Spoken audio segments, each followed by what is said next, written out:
तपाईँ हामीहरू सबैलाई थाहा छ, यदि हामीले कुनै पनि काम गर्नु भने पहिला प्लानिङ गर्ने गर्छौँ, प्लानिङ गरेर काम गर्ने गर्छौँ। यदि हामीहरूले कुनै पनि काम प्लानिङ नगरिकन गर्छौँ भने त्यो भनेको मनोरञ्जन र टाइम पास मात्रै हुने गर्छ।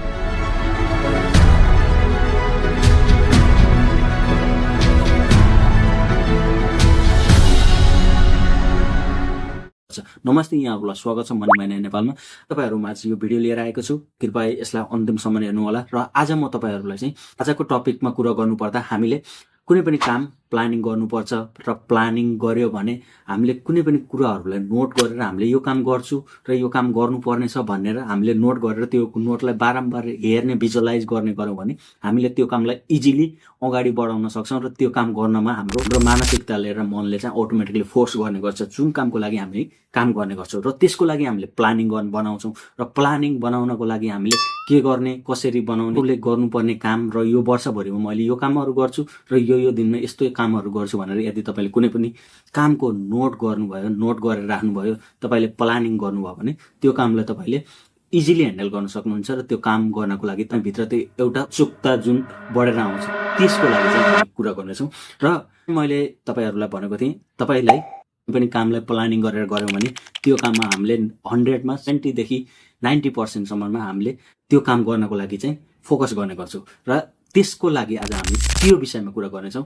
यदि तपाईँहरूले यो भिडियोलाई पहिलोपटक हेर्दै हुनुहुन्छ भने, हाम्रो च्यानलमा नयाँ हुनुहुन्छ भने च्यानललाई सब्सक्राइब गर्नुहोला, लाइक कमेन्ट गर्नु, सेयर गर्नु नबिर्सनुहोला। र आगामी दिनहरूमा हामीले भिडियो अपलोड गर्दा तपाईँहरू सामु आइपुगोस् भन्ने हामी चाहन्छौँ। आज म तपाईँहरूलाई प्लानिङ कसरी गर्ने, काममा के कुराहरू समावेश गर्ने, आफूलाई मन लागेको कुराहरूलाई चाहिँ तपाईँले नोट गरेर प्लानिङ बनाएर स्क्रिनमा होस्, हामीसँग सबैसँग मोबाइल छ, मोबाइल ल्यापटप जोसँग जे छ, ल्यापटप भए पनि मोबाइल भए पनि तपाईँहरूले इजिली आफ्नो प्लानिङलाई त्यहाँ मोबाइल ल्यापटपमा सेटअप गरेर तपाईँले त्यसलाई ट्र्याक गर्न सक्नुहुन्छ र त्यही अनुसार काम गर्न सक्नुहुन्छ। हो, आज म तपाईँहरूलाई कसरी मोबाइल या ल्यापटपमा आफूले प्लानिङ गरेर त्यही अनुसारको काम गर्ने र आफ्नो इच्छा लागेको कुराहरूलाई चाहिँ समावेश गरेर एउटा प्रपर रूपमा प्लानिङ बनाएर, स्ट्र्याटेजी बनाएर, कन्सिस्टेन्सी र डिसिप्लिनमा काम कसरी गर्ने भन्ने कुरालाई गर्नेछु। त्यसको लागि तपाईँसँग मोबाइल छ भने मोबाइल, ल्यापटप छ भने ल्यापटपबाट तपाईँहरूले त्यहाँ गएर आफ्नो प्लानिङ गोल्स सेट गर्न सक्नुहुन्छ, जो कि वर्षभरि तपाईँले मनमा लागेको, तपाईँले गर्न खोजेको र तपाईँलाई गर्न इच्छा आउने कुराहरू सेट गर्न सक्नुहुन्छ र त्यही अनुसार तपाईँले फलोअप गर्न सक्नुहुन्छ। र आउनुहोस्, म तपाईँहरूलाई मेरो ल्यापटपको स्क्रिनतर्फ लिएर जाँदैछु र त्यो गोल सेटअप कसरी गर्ने र त्यो प्लानिङ कसरी बनाउने र कसरी काम गर्ने भन्ने कुरा म तपाईँलाई देखाउन गइरहेको छु। नर्मल्ली तपाईँहरूले के गर्नुहोस् भने, तपाईँसँग मोबाइल छ भने मोबाइल र ल्यापटप छ भने ल्यापटपको गुगलमा जानुहोस् र गुगलमा गइसकेपछि तपाईँले टाइप गर्नुपर्ने हुन्छ माइन्ड मास्टर भनेर। माइन्ड मास्टर भनेर तपाईँले टाइप गरिसके पछाडि यस्तो खालको एउटा वेबसाइट आउँछ, त्यसलाई तपाईँले क्लिक गर्नुहोस्। क्लिक गरिसके पछाडि तपाईँको मेरो नेट स्लो भएर थोरै हल्का लेट हुनसक्छ, तपाईँले चाहिँ चेकआउट गर्नुहोला र यस्तो तपाईँहरूको इन्टरफेस आउँछ। इन्टरफेस आउँदै गर्दाखेरि तपाईँहरूले एकछिन वेट गर्नुपर्ने हुन्छ, त्यो लोडिङ भइरहेको हुन्छ, तपाईँहरूको नेटमा पनि डिपेन्ड पर्छ। र तपाईँहरूको यस्तो इन्टरफेस आइसके पछाडि यहाँ तपाईँले देख्न सक्नुहुन्छ क्रिएट म्याप भनेको। यो क्रिएट म्यापमा ब्ल्याङ्क म्याप भन्ने छ नि, तपाईँले यो प्लस बटन भएको त्यसलाई तपाईँले त्यहाँनिर थिम देख्न सक्नुहुन्छ र यता साइडमा तपाईँहरूले देख्न सक्नुहुन्छ विभिन्न किसिमका फिचरहरू छन्।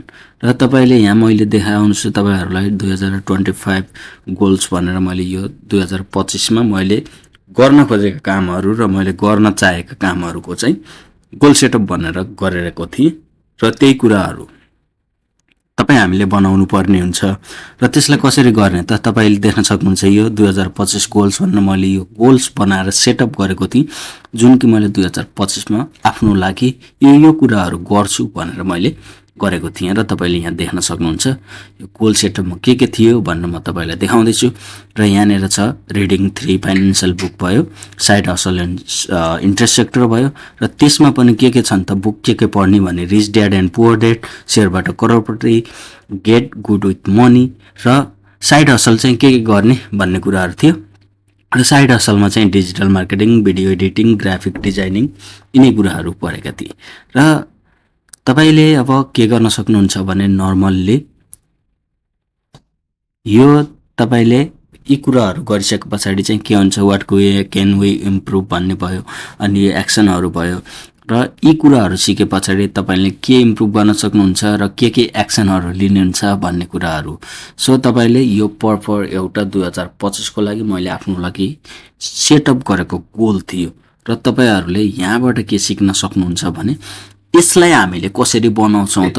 यो गोल सेटअप त गर्ने, आफूले यो गर्छु भनेर गोल सेटअपहरू त राख्यौँ, तर अब हामीले यसलाई चाहिँ कसरी बनाउने भन्ने कुराहरू म तपाईँहरूलाई देखाउन गइरहेको हुँ र यी कुराहरू म तपाईँहरूलाई 1 by 1 गरेर देखाउने छु र तपाईँले ध्यान दिएर यो स्क्रिनमा हेर्नुहोला र तपाईँले याद गर्नुहोस् र तपाईँले पनि एकचोटि चेकआउट गर्न सक्नुहुन्छ। यो कुराहरू, यो थिमहरू राखेर तपाईँले यसरी गोल सेटअप गर्न सक्नुहुन्छ। यो नर्मल्ली बनाउनु पर्ने हुन्छ, तपाईँले यो देखेको अहिले सजिलो छ, तर तपाईँ आफैले सेटअप गर्नुपर्ने हुन्छ। यस्तो चाहिँ आफै बन्दैन। तपाईँले आफूलाई मन लागेको कुराहरू, आफूले गर्न खोजेको कुराहरू 2026 भनेर तपाईँले आफ्नो लागि गोल सेटअप गर्न सक्नुहुन्छ। र नर्मल्ली हामी यहाँनिर ब्याक जान्छौँ। ब्याक गइसके पछाडि म तपाईँहरूलाई देखाउँछु र कसरी हामीले गोल सेटअप गर्छौँ त भन्ने कुराहरू म तपाईँलाई यिनै कुराहरूको चाहिँ आधारमा म तपाईँलाई देखाउँछु र कसरी हामीले गोल सेटअप गर्ने भन्ने कुराहरू चाहिँ देखाउनेछु। र तपाईँले यहाँनिर देख्न सक्नुहुन्छ, यो चाहिँ मैले आफ्नो लागि गरेको थिएँ। यो चाहिँ विकली च्यालेन्ज भनेर पनि मैले एउटा विकली च्यालेन्जको यो फ्रेमवर्क बनाएको थिएँ, ताकि मैले यो कुराहरूलाई हेरिराख्दाखेरि मलाई याद होस् कि आज चाहिँ मैले यो काम गर्नुपर्ने छ, यसलाई चाहिँ गर्छु नै भन्ने कुरा थियो। र यो विकली च्यालेन्जमा पनि तपाईँहरूले यहाँ नर्मली देख्न सक्नुहुन्छ मैले कसरी आफ्नो लागि गोल सेटअप गरेको थिएँ र हप्तामा मैले कुन बार के गर्छु भन्ने कुराहरूलाई पनि मेन्सन गरेर यसरी फ्रेमवर्क बनाएर चाहिँ गोल सेटअप गरेर चाहिँ आफूले आफ्नो लागि काम गरिरहेको थिएँ र यो कुराहरू तपाईँले नर्मली देख्न सक्नुहुन्छ। र यस्तो चाहिँ बनाउनको लागि म आज तपाईँहरूलाई सिकाउने छु र आज तपाईँहरूलाई म यो कुराहरू कसरी बनाउने र कसरी गोल सेटअप गरेर हाम्रो एउटा उद्देश्य भनेको हामीले जब गोल सेटअप गरेर हामीले त्यसको लागि काम गर्ने गर्छौँ, त्यो हामीमा एउटा राम्रो खालको ह्याबिट बिल्ड हुन जान्छ र त्यो बिल्ड गर्नको लागि तपाईँहरूलाई यो सिकाउँदैछु। र तपाईँ नर्मल्ली ब्याक गइसके पछाडि यो ब्ल्याङ्क म्यापमा जानुहोस्। ब्ल्याङ्क म्यापमा गए पछाडि तपाईँहरूले यस्तो खालको इन्टरफेस आउँछ, माई न्यू माइन्ड म्याप भनेर देखाएको छ। त्यसलाई हामीले अब यहाँबाट हामीले स्टार्ट गर्न सक्छौँ र तपाईँले नर्मली 2026 गोल्स भनेर यसरी टाइप गर्नुहोस्। यो टाइप गरिसके पछाडि तपाईँले यसलाई एकचोटि क्लिक गर्नुभयो भने अगाडिपट्टि तपाईँहरूको त्यहाँ प्लस बटन आउँछ, तपाईँले एड मोरमा क्लिक गर्नुहोस्। त्यस पछाडि अब तपाईँले 2026मा के गर्न खोज्नु भएको छ त भन्ने कुरा यहाँनिर आउँछ र तपाईँले नर्मल्ली मैले जसरी तपाईँहरूलाई यो कुराहरू चाहिँ प्रोसेस देखाइरहेको छु त्यसै गरेर तपाईँहरूले चाहिँ त्यो कामहरूलाई चाहिँ अगाडि बढाउनु होला। र तपाईँले यहाँ गएर एडिट गर्न सक्नुहुन्छ। चारैतिर प्लस बटन आइकन आउँछ, त्यसलाई चाहिँ तपाईँहरूले नर्मल्ली त्यसलाई तलमाथि गर्न सक्नुहुन्छ र आफ्नो हिसाबले जहाँ राख्न मन लाग्छ, जे राख्न मन लाग्छ, तपाईँलाई 2026मा गर्न मन लागेको कुराहरू के छ भन्ने कुराहरूलाई चाहिँ तपाईँले नर्मली टाइप गर्न सक्नुहुन्छ। मैले यो चाहिँ रेन्डम नम्बर यत्तिकै राखिया हो, त्यो चाहिँ तपाईँलाई प्रोसेस देखाउनको लागि। सो तपाईँले अब थप्नको लागि तपाईँले त्यहाँनिर प्लस आइकन आएको हुन्छ, जति पनि त्यो प्लस आइकनहरूमा क्लिक गर्दै जानुभयो र तपाईँले आफूले गर्न खोजेको कुराहरूलाई चाहिँ एड गर्दै जान सक्नुहुन्छ। र यसरी नै तपाईँहरू अगाडि जति पनि तपाईँहरूले आफ्नो गोल सेटअप गर्न खोज्नुहुन्छ, सेटअप गर्न चाहनु भएको छ, के कामहरू गर्छु भनेर आँट्नु भएको छ, ती कामहरूलाई चाहिँ यसरी राख्दै जानु होला र प्लस बटनलाई क्लिक गर्नुहोस्। तपाईँहरूलाई गर्न खोजेका काम, तपाईँको फ्रेमवर्कमा पर्न खोजेका कामहरूलाई चाहिँ एड गर्दै जानुहोस्, टाइप गर्दै जानुहोस् र तपाईँहरूले यस्तो खालको थिम आफ्नो इच्छा अनुसारले आफूले गर्न चाहेका कुराहरूलाई चाहिँ एड गर्दै गएर तपाईँले यस्तो खालको थिम बनाएर तपाईँले त्यही फ्रेमवर्कको बेसमा चाहिँ तपाईँले काम गर्न सक्नुहुन्छ। र त्यो काम तपाईँहरूले जब तपाईँले यी फ्रेमवर्क बनाएर काम गर्न थाल्नु भए पछाडि तपाईँले चेकआउट गर्दै जानुहुन्छ। त्यो चेकआउट गर्ने क्रममा चाहिँ तपाईँहरूमा एउटा राम्रो खालको ह्याबिट बिल्ड हुन जान्छ र तपाईँहरूले पनि त्यसमा काम गर्न खोज्नुहुन्छ र त्यो काम गर्दै जाँदा तपाईँहरूमा एउटा राम्रो कन्सेप्ट हुन जान्छ कि मैले यो कुरा गर्नुपर्ने छ आज भनेर।